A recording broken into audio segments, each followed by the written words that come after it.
देख रहे हैं हेडलाइंस 24। मैं हूं आपके साथ शाहाना खान। खबरों की शुरुआत करते हैं मगर उससे पहले एक नजर आज की हेडलाइंस पर। टिकरी बॉर्डर पर लगाई गई नुकीली कीलें, गाड़ियों की हवा निकालने का किया गया है इंतजाम। किसानों की राह नहीं है आसान। महाराष्ट्र में स्वास्थ्य कर्मियों की घोर लापरवाही, 12 बच्चों को पोलियो ड्रॉप की जगह पिला दिया गया हैंड सैनिटाइजर। चुनावी गिफ्ट से बदलेगी इंफ्रास्ट्रक्चर की सूरत, 2.25 लाख करोड़ से बनेंगे हाईवे। बुलंदशहर में बैरिकेड तोड़कर कैंप में घुस गया टैंकर, ड्यूटी पर तैनात 2 जवानों की मौत। एमपी में बोनट में भरकर ले जा रहे थे 2 करोड़ रुपए, इंजन में लगी आग। तख्ता पलट के बाद अमेरिकी राष्ट्रपति बाइडेन ने म्यांमार पर प्रतिबंध लगाने की दी चेतावनी और पड़ोसियों को डराने धमकाने की कोशिश में जुटा चीन। अमेरिका ने कहा अपने दोस्तों के साथ खड़े हैं हम। आइए अब शुरू करते हैं खबरें विस्तार से।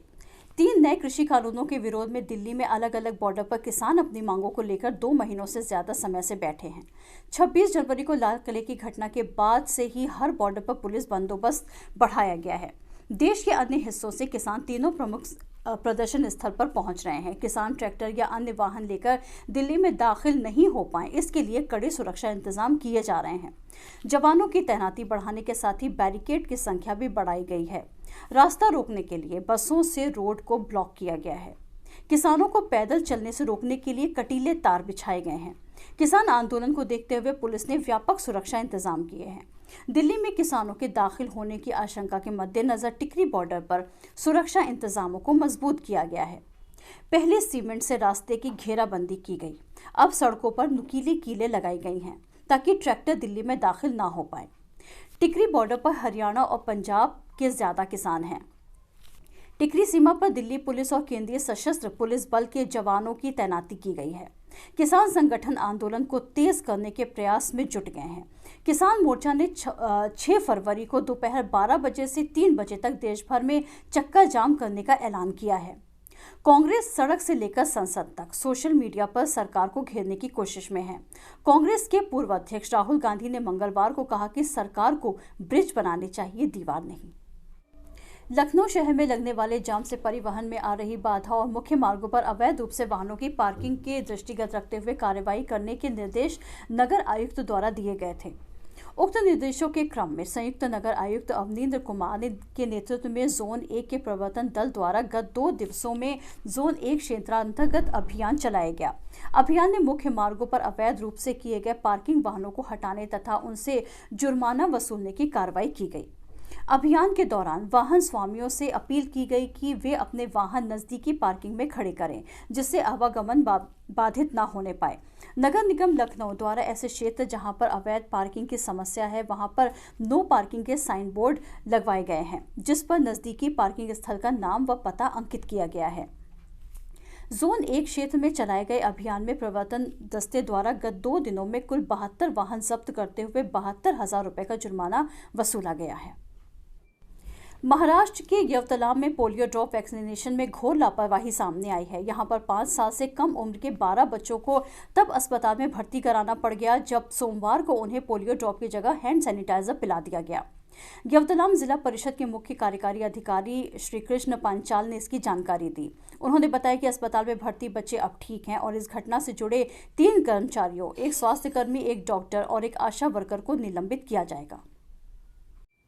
राजनीतिक दलों के लिए चुनाव एक ऐसा मौका माना जाता है जिसका असर हर तरफ दिखाई देता है, फिर चाहे कोई नीति हो, प्लानिंग हो या घोषणा, यहाँ तक कि बजट में चुनावी झलक अक्सर नजर आती है। केंद्र सरकार के ताज़ा बजट में भी चुनावी राज्यों को विशेष जगह दी गई है। पश्चिम बंगाल, केरल, असम और तमिलनाडु में इसी साल विधानसभा चुनाव होने हैं। इन चारों राज्य पर ही सत्ताधारी बीजेपी का फोकस है। ऐसे में बजट में भी इन राज्यों के लिए हाईवे निर्माण का करोड़ों का तोहफा दिया गया है, जिसे चुनावी चक्रव्यूह भेदने वाला कदम बताया जा रहा है। इन 4 राज्यों के साथ केंद्र शासित प्रदेश पुडुचेरी में चुनाव होने वाले हैं। एमपी के सिवनी नागपुर राष्ट्रीय राजमार्ग पर रविवार रात को अजब नजारा देखने को मिला। सिवनी जिले के बनहानी गांव में लोगों ने देखा कि 500 रुपए के जले हुए नोट एक कार से उड़ते हुए दिखाई दे रहे हैं। किसी ने पुलिस को इस घटना की जानकारी दी। दी। पुलिस के मुताबिक कार के इंजन से धुआं निकलते हुए देखा तो उस पर सवार लोगों ने उतरकर बोनट खोलकर इंजन चेक किया। उसी वक्त जले हुए नोट उड़कर सड़क पर उड़ने लगे। सिवनी जिला पुलिस ने इस मामले में उत्तर प्रदेश के रहने वाले 3 लोगों को गिरफ्तार किया है। उनसे 174 करोड़ रुपए के सही सलामत नोट बरामद किए गए हैं। बाकी इन आरोपियों का दावा था कि वो करीब 2 करोड़ रुपए बोनट में छुपाकर ले जा रहे थे। पुलिस के मौके पर पहुंचने से पहले ही कार पर सवार लोग वहां से भाग गए, लेकिन उनको हाईवे पर पुलिस पेट्रोल ने जल्दी ही पकड़ लिया। स्थानीय लोगों में से किसी ने कार का रजिस्ट्रेशन नंबर नोट कर लिया था। उत्तर प्रदेश के बुलंदशहर में एक दर्दनाक हादसे की जानकारी सामने आ रही है। यहाँ एक टैंकर बैरिकेड तोड़ते हुए पीएसी जवानों पर जा चढ़ा। दरअसल एक टैंकर और ट्रक की टक्कर के बाद टैंकर अनियंत्रित होकर कैंप पर चढ़ गया, जहां जवान बैठे थे। NH 91 पर हुए इस भीषण हादसे में 2 जवानों की मौत हो गई, जबकि 2 अन्य घायल हो गए। घायलों को अस्पताल में भर्ती कराया गया है। राज्य के मुख्यमंत्री योगी आदित्यनाथ ने इस घटना पर शोक व्यक्त किया है। प्राप्त जानकारी के मुताबिक किसान आंदोलन पर चलते इन जवानों की ड्यूटी हाईवे पर लगाई गई थी, जहां इन्होंने अस्थायी टेंट लगा रखा था। हादसा सुबह करीब 4 बजे हुआ और दोनों मृतक जवान गाजियाबाद के रहने वाले बताए जा रहे हैं। स्पष्ट बात हिंदी समाचार पत्र द्वारा लखनऊ में कोरोना वॉरियर सम्मान आयोजन किया गया। कोरोना काल में अपनी जान की परवाह किए बिना दिन रात काम करने वाले मीडिया कर्मियों, सिविल डिफेंस के वॉलेंटियर, समाज सेवी, जागरूक नागरिकों और पार्षदों का सम्मान किया गया और उन्हें प्रमाण पत्र दिए गए। कार्यक्रम के मुख्य अतिथि वरिष्ठ समाज सेवी व पूर्व चीफ वार्डन के दुबे व स्पष्ट बात के संपादक मिर्जा मुश्ताक बेग ने प्रशस्ति पत्र दिए।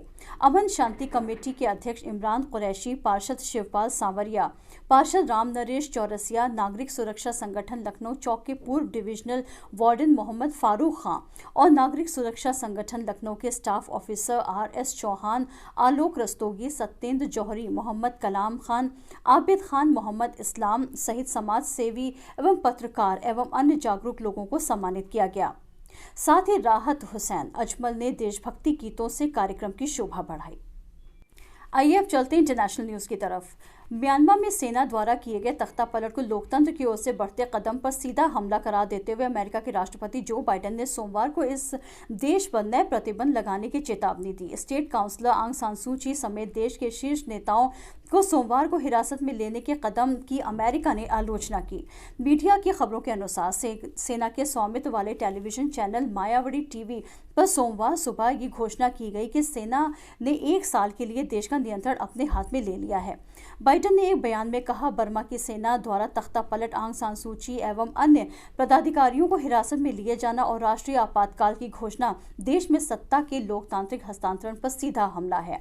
उन्होंने कहा, लोकतंत्र में सेना को जनता की इच्छा को दरकिनार नहीं करना चाहिए। लगभग 1 दशक से बर्मा के लोग चुनाव कराने, लोकतांत्रिक सरकार स्थापित करने और शांतिपूर्ण सत्ता हस्तांतरण को लेकर लगातार काम कर रहे हैं। इस प्रगति का सम्मान किया जाना चाहिए। अमेरिकी राष्ट्रपति ने वैश्विक समुदाय का भी आह्वान किया कि वो एक स्वर में म्यांमार की सेना पर दबाव डालें। बाइडेन प्रशासन ने सोमवार को कहा कि अपने पड़ोसियों को डराने धमकाने के चीन के लगातार जारी प्रयासों से अमेरिका चिंतित है तथा भारत चीन सीमा के हालात पर उनसे करीब से नजर बनाकर रखी हुई है। व्हाइट हाउस के राष्ट्रीय सुरक्षा परिषद के प्रवक्ता एमिली जे हॉर्न ने कहा कि हमने हालात पर करीब से नजर बना रखी है। भारत तथा चीन की सरकारों के बीच जो बातचीत चल रही है, वार्ता में हमें पूरी जानकारी है। हम सीमा विवादों के शांतिपूर्ण समाधान के लिए सीधी वार्ता का समर्थन करना जारी रखेंगे। उन्होंने कहा, हिंद प्रशांत क्षेत्र में साझा समृद्धि, सुरक्षा और मूल्यों को आगे ले जाने के लिए हम अपने मित्रों, साझेदारों और सहभागियों के साथ खड़े हैं। भारत चीन के बीच सीमा पर हुई झड़पों के संबंध में ये बाइडेन प्रशासन की पहली प्रतिक्रिया है।